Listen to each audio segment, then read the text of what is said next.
l'Assemblée nationale n'était pas officiellement informée par la Cour constitutionnelle du dossier Matata, si ce n'est l'intéressé lui-même, ici en plénière, en présence de tous les députés, pour dire qu'il est convoqué pour être jugé. Et votre président a écrit à la Cour constitutionnelle, non pas pour susciter un pugilat entre des institutions, mais pour rappeler seulement l'article 107 de la Constitution. Et pour dire que ce sont des questions, en tant que grands responsables, nous pouvions traiter sans étaler en public. Puisque si le président de la Cour constitutionnelle m'avait écrit, j'allais l'appeler pour lui rappeler 2 ou 3 petites choses seulement. Puisque les juristes sont très forts.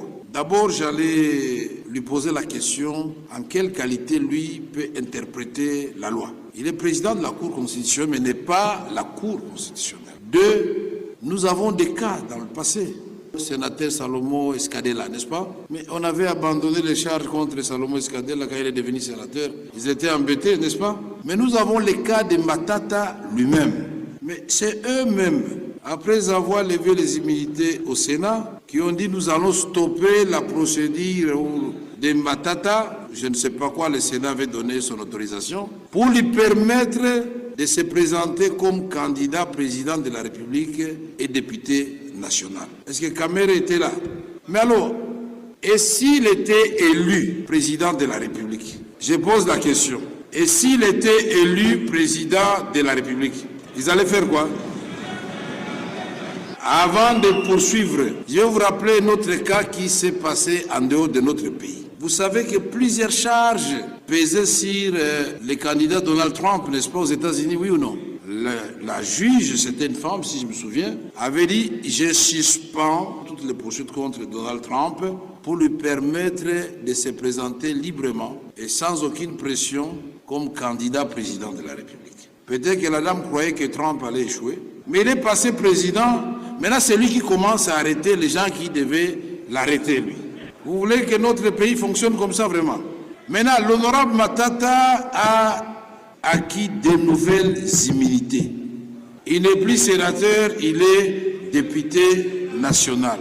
Alors, la seule question est de savoir, quand vous dites oui, la procédure avait commencé, ça ne concerne pas, mais il est député national revêtu du titre d'ancien Premier ministre. Donc, il faudra qu'on fasse attention aux choses que nous faisons maintenant, puisque demain, ça peut nous rattraper nous-mêmes. La motion d'information a porté sur l'insécurité dans les territoires de Kazumba, précisément le secteur de Tchitadi, mon secteur à moi, parce que le Kazumba, c'est mon fief électoral. Aujourd'hui, la situation n'est guère satisfaisante. Lorsque vous arrivez à Kalwalwa vers Kasuku, vous verrez que l'administrateur du territoire d'en face de la province du Kasaï, il traverse pour donner des ordres. Tant que la situation n'est pas bien clarifiée, ça crée des conflits d'insécurité. Lorsque vous êtes vers Mouebansouana, vers le village Moutetela, vous verrez que c'est la même situation. Les gens ne savent pas cohabiter. Il y a eu mort d'homme, il n'y a pas 4 jours. Nous avons la même situation vers Ndemba avec le territoire de Moueka. C'est la même situation. Et entre Dimbelenge et Kabeyakamwanga, c'est la même situation. La population ne sait pas cohabiter. Tout ça, la cause c'est quoi? Les conséquences du démembrement. Et aujourd'hui, nous avons rappelé, au travers de notre motion d'information, que le ministre de l'Intérieur, qui est chargé de la territoriale, convoquait la conférence nationale sur la territoriale. Expliquer un peu aux autorités administratives territoriales comment les limites ont été opérées lors du démembrement. Cela va nous éviter les conflits récurrents que nous sommes en train de vivre chaque jour. Au lieu de se réjouir avec la population qui nous a élus, nous sommes là que pour partager l'argent, acheter les cercueils, l'argent faire ceci, trop de problèmes. C'est pourquoi nous avons, devant la représentation nationale, rappelé que cette mesure soit prise pour nous éviter les pires dans notre avenir.